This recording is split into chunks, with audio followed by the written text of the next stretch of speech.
They told me aliens didn't feel like us. They lied. The first time I touched Daisy, I didn't feel fear. I felt fire. Her body was cold as ice, yet her presence ignited something primal inside me. Her skin shimmered like liquid sapphire. Her breath came in waves of heat, and her scent, God, her scent, rewired something deep in my brain. I should have called the authorities. I should have walked away. But the truth? I couldn't. Because from the moment she whispered my name, I wasn't just human anymore. Something was changing. In my blood, in my bones. They say addiction is a slow burn, but with Daisy it was an explosion. This isn't just a story about a man and an alien.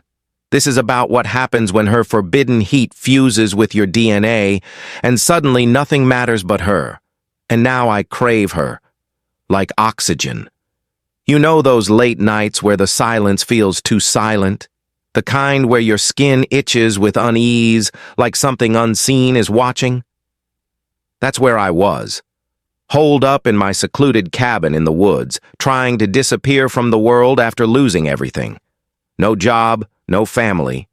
Just a research lab full of failed experiments and a heart hardened by too many broken promises. But then came the sound, like fire tearing through snow. A streak of light split the sky and crashed into the forest near my home. I thought it was a meteor. I couldn't have been more wrong. When I found her, she wasn't just injured, she was glowing, bleeding, trembling like she didn't belong to this world. Because she didn't. She looked at me through violet glowing eyes, her voice a cracked whisper. "Help me before it starts." I should have run.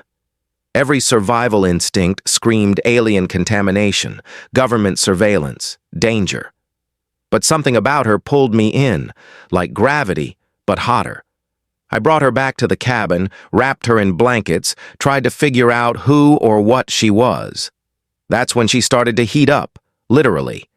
Her body temperature surged. My instruments short-circuited. The air thickened. I could barely breathe near her, and yet I couldn't step away. That night I felt my first change, a twitch in my veins, a craving I couldn't name. Daisy wasn't just an alien. She was in a phase her kind call Cycle 4. It's forbidden to let humans near them during that time. Because if a human breathes too much of her in, we change. And that's exactly what happened to me. My name is Alfred. I was once a man of logic, data, and control. Now, I'm something else entirely. This is the story of how I met Daisy, and how her forbidden heat rewrote my DNA. Not just my body, but my every need, my every hunger, my very soul. Stay with me, because by the end of this, you'll understand why I can't live without her anymore. The forest didn't feel right that morning. I was heading out to collect water samples, routine stuff, but the air was too still. Not quiet. Dead. Even the birds had vanished, like the world was holding its breath. Then I saw the smoke, pale, spiraling up through the trees, not black like fire. Silver, almost. Alive. The scent wasn't smoke either. It was sweet, almost floral, with a bite that stung the back of my throat. I followed it cautiously. Each step felt heavier than the last.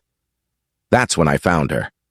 She was collapsed in the middle of a clearing, barely clothed, skin a luminous cobalt blue, crisscrossed with glowing crimson veins like living circuitry.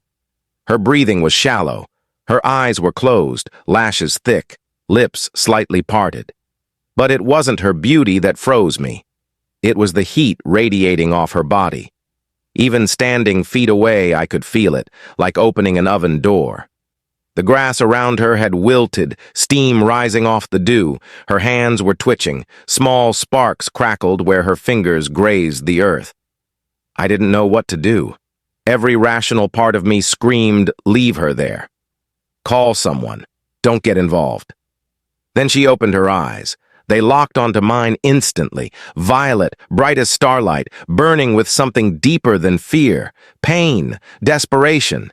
"Please," she rasped. "It's starting. I can't control it." Her voice was layered, echoing, almost musical, but behind it was a human fragility that punched straight through my chest. I moved without thinking, took off my jacket, wrapped it around her.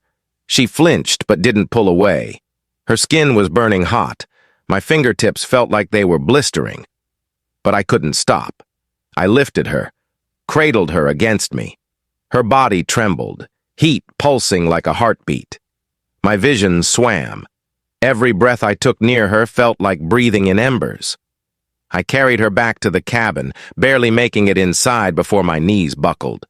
I laid her on the bed, soaked in sweat, heart racing like a drumline gone mad. She stared at me. "You're not supposed to be near me," she said. "Too late," I muttered, trying to cool her with damp towels. "Who are you? What are you?" "I'm Daisy." That name. So human, so wrong on her alien tongue. But in that moment, it became everything. She winced, clutching her stomach. I saw her veins pulse. A strange glow surged through her body, arcing like lightning between ribs and collarbone. "This cycle," she whispered, "it spreads. It's not meant for your kind. You'll change. You already are." I didn't believe her, at least not yet. But then I looked down. My hand, the one that had touched her most, was tingling. Faint lines of faint blue light traced along the veins like they were lighting up beneath the skin. I stepped back. My breath hitched. "What did you do to me?" Her voice cracked. "I didn't choose you. The heat did." I couldn't sleep that night. She did, if you could call it that. Her body pulsed with light under the sheets, illuminating the dark like a low-burning flame. I sat in the chair across the room, watching her breathe, trying to make sense of the impossible. Something had been set in motion, and deep in my bones, I already knew. This wasn't just an encounter. It was a beginning. The morning sun barely pierced the windows, but the damage had already begun. My cabin, my once safe escape from the world, now felt like the inside of a furnace. The walls had started to crack from the heat stress, paint blistering and peeling in strips. The thermometer in the kitchen was maxed out. And Daisy? She hadn't moved from the bed, but her presence pulsed like a living storm. I watched her, every breath, every subtle shudder, as I scribbled notes. I wasn't just curious anymore. I was desperate. The light tracing under my skin from the night before hadn't faded. It had spread. My left arm now shimmered faintly beneath the surface, glowing lines winding like rivers beneath the flesh. My senses had sharpened too. I could hear the soft ticking of the clock from 2 rooms away, smell the faint iron tang of blood on the towel I'd used on her forehead. She finally opened her eyes. "You're adapting fast," she murmured. "Faster than anyone I've seen." I sat down, trying to keep my voice steady. "What exactly am I adapting to?" Her eyes flickered. "Cycle 4. "What is that? A virus?" "No," she said, sitting up slowly. "It's a convergence. My species, our biology, it reacts violently during this phase. Emotion accelerates it, heat sustains it, physical proximity triggers bond imprinting." "Bond? What?" She reached for my hand. I flinched but didn't pull away. Her fingers, still hot to the touch, wrapped around mine like silk catching fire. "You touched me during Cycle 4. My pheromones flooded your neural pathways. Your body didn't reject it. It's rewriting you, inside out." I shook my head. "That's not possible. Human DNA can't just mutate like that from exposure." "I'm not talking about surface mutation," she whispered. "This is symbiotic override. The heat phase chooses. It doesn't care about species." The air shifted between us, tighter, thicker. She continued. "My kind was forbidden from interacting with humans. We carry something ancient, something meant to stay separate. But some of us believed we could bridge that gap, that maybe one day we could survive together, love together. And they hunted us for it. Her voice cracked. She turned away. I stood, pacing. My mind raced with theories, rejection, fascination. But one truth remained inescapable. I was changing. Faster than I could analyze it. My skin's glowing, I said. My heartbeat's erratic. I'm craving heat like a drug. You did this to me. No, she said softly. We did this to each other. There was a silence. A still, dangerous silence. Then she said it, so soft I almost missed it. They'll come for me, Alfred. And if they detect the changes in you, they'll eliminate you too. You're a liability to both sides now. Both sides? Your government and mine. My breath caught in my throat. I thought about my research, my isolation, the life I'd tried to escape, and the one I was tumbling into. What do we do? I asked. She looked at me, not like a fugitive, not like an alien, but like someone who'd been running too long. We hide, or we burn the bridge that brought us here. Outside, a low rumble passed overhead. A shadow moved across the window, triangular, silent, not from this world. Daisy's eyes darkened. They found me. No time to think, no time to run equations or dissect symptoms. I reached for her hand, and in that moment, I wasn't just a man anymore. I was hers. We didn't sleep. Not in the way humans understand it. I barricaded the door with furniture, blacked out the windows with what little cloth we had, and unplugged everything that could give off a signal. My cabin was already remote, but we weren't hiding from hikers or hunters. We were hiding from worlds. Daisy sat motionless on the bed, legs folded, eyes closed. Her skin pulsed, waves of faint luminescence crawling over her arms, legs, collarbones. She looked both divine and terrifying. I couldn't stop staring. The air around her shimmered, like the space itself was warping. My body was reacting again. My hands trembled. I was sweating even though the room had no heat left to give. Every time she exhaled, I felt a pull, like something in her breath was calling my blood to follow it. Then, she opened her eyes. "Alfred," she whispered, "it's happening." Her body arched as if struck by lightning. She gasped, then screamed. I ran to her side, unsure what to do, unsure what I was anymore. She clutched my wrists with searing hands. Her touch scorched, but I didn't pull away. I couldn't. Our skin, where it connected, lit up like embers in the dark. "I'm in full ignition," she choked. "If you stay close, the imprint will lock." "What does that mean?" "It means I'll be bonded to you permanently." "And if I pull away?" She stared at me, wide-eyed, pupils glowing. "I'll burn out." I hesitated. I could feel my mind slipping, rationality drowned beneath instinct. Images flashed before my eyes, not memories, hers, her world, burning, her people screaming, her being dragged by soldiers, branded, punished. And then running to Earth, running to me. I fell forward, collapsing beside her, wrapping my arms around her trembling frame. I didn't care what it meant. I didn't care if I couldn't go back. "Then let it lock," I breathed. She gasped, her lips brushing my ear, and the moment our chests pressed together, everything exploded. Not fire, not light, memory. She didn't just share her heat, she poured her essence into me.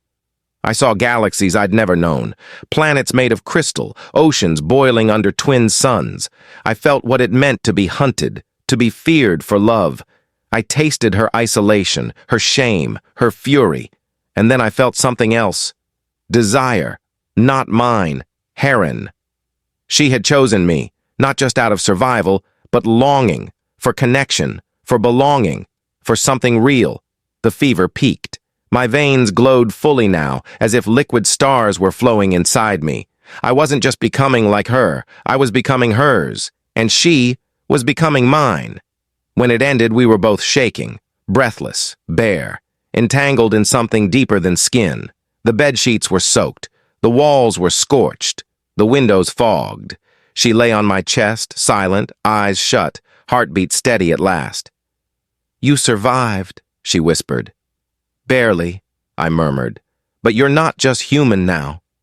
I nodded, unable to speak, because I wasn't. My thoughts weren't just mine. My pulse wasn't just mine. My cravings weren't mine at all. And worst of all, I didn't want them to be.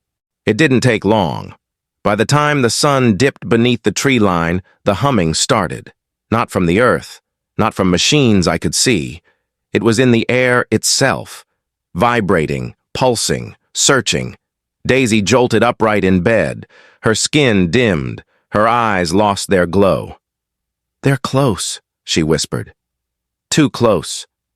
I grabbed my jacket, stuffed the last few vials of samples into a duffel, and checked the tracker scrambler I'd built a year ago when I still believed isolation was safety. Daisy paced the floor, fingers twitching, energy barely contained beneath her skin. "They're not here to ask questions. If they find you imprinted, they'll purge you." "They won't," I said, gripping her wrist. "We're leaving, now." Before we could move, the front wall of the cabin vibrated. No knock, no warning, just a sound, like time being sliced open. Then came the voice, robotic, dispassionate, not human. "Subject 42F located. Surrender for sterilization. Non-compliance will result in disintegration." My stomach dropped. Sterilization, disintegration, non-compliance. Daisy's hand found mine. "They won't see you as a victim, Alfred. You're infected. They'll erase you too." I scanned the room. Too many angles. No back door, just windows and one narrow crawl space under the cabin. And one thing they didn't know. I was no longer just human. I whispered, "How fast can you recover your core temperature?" She shook her head. "I'm still weak from the bonding. I need another 30 minutes. "We don't have 30 seconds. Another sound split the silence, this time from behind us. They were surrounding the house. No more thinking. I dragged Daisy toward the basement, really a dirt cellar I used for old chemical experiments. As we descended, the cabin shook again. The floorboards above creaked. Lights flickered, then died. I cracked open the generator, pulled 2 syringes from the emergency kit. One marked Spoof Alpha, the other Thermal Mute. "These will confuse their scans," I said, injecting both of us quickly. "They'll think we're dead or useless." "Where did you even—" "I used to study biocamouflage tech," I muttered. "Now I'm living inside the thesis I never dared to publish." Silence. Then, footsteps. Heavy, deliberate. The trapdoor above us creaked open. They scanned the room with lights so white they had no color. A mechanical voice. "Life signs terminated. Subject's heat print, faded, proceeding with sweep." They left. My lungs released for the first time in what felt like hours. Daisy collapsed into me, shivering, not from cold, but exhaustion. Her glow was barely there now. I could feel her heartbeat through her fingertips, slow and irregular. "You okay?" I asked. "No," she whispered, "but we have a chance." That night, we fled, through ravines, down tunnels abandoned by border smugglers, across city ruins hidden beneath Earth's clean surface veneer, and deep beneath it all, we found them. Others, not fully human, not fully alien, hybrids. They lived in the shadows, feeding off forgotten solar lines, speaking in layered tongues, watching us with cautious eyes. But they saw the bond in our glow, saw how Daisy's pulse matched mine, saw how I still had control, even after imprint. A tall one stepped forward, glowing scars across his chest. "You locked during full ignition," he said, voice low, "and lived." "I did," I replied. He nodded once. "Then you're not a mutation, you're a pathway." We were given shelter, not safety, never that, but time. time to learn, time to evolve, time to prepare for what would come next, because the war wasn't just over Daisy anymore. Now it was over what I had become. I am. The deeper I went into the Undercity, the less I recognized myself. It wasn't just the glowing veins anymore. My senses, sharpened beyond human limits. My blood, thicker, hotter, reacting to emotion like fuel to flame. But the most unnerving change wasn't physical. It was how much I needed her. Daisy was no longer just the alien who crash-landed into my world. She was my oxygen, the rhythm to my new biology, the beat in every altered breath I took. We had become a single pulse. But outside our stolen peace, war was building. The government classified me as contaminated. Her kind branded her a traitor. The hybrid enclave we sheltered in was a ghost haven, half alive, half hunted, without a future, unless we gave them one. "They'll keep chasing us," I told Daisy one night as we sat under a solar lamp in the cavern's heart. "Unless we stop running." She turned to me, her skin cool but glowing faintly in the light. "What are you thinking?" "I'm thinking we show them the truth. That evolution already happened. That we're not an accident. You want to expose us? I want to make them fear us for once." The next day, I walked into the enclave chamber and raised my hand, veins lit like circuits, heart thundering like war drums. "I'm not just bonded," I declared. "I'm awake, and I'm not alone." Gasps filled the air. The old leader stepped forward. "You speak as though you're ready." "I am." Daisy stood beside me, her energy syncing with mine. The chamber pulsed in response, walls flickering with reflected glow. The hybrids, half dead in spirit, stood straighter. "What would you lead us to?" someone asked from the shadows. "Not a rebellion," I said. "A reckoning." Because the truth is, I wasn't just changed by Daisy's heat. I was forged by it. My human fear stripped away, my limitations melted, and I wasn't afraid of governments anymore, or alien regimes, or death. I was afraid of one thing, losing her, and for her, I'd walk into hell with fire at my back. So we rose. We stormed through data vaults, hijacked satellites, triggered truth leaks across both worlds. I showed Earth what I'd become. I showed her people what love could evolve into when it broke every code and still chose to stay. We weren't monsters. We were the future. And in the end, they didn't silence us, because they couldn't. We were too loud, too bright, too bonded. Daisy pressed her forehead to mine one night, after our final broadcast. "They'll never stop trying," she said. I smiled, blood humming with her pulse. "Then let them try." We weren't hiding anymore. We were becoming.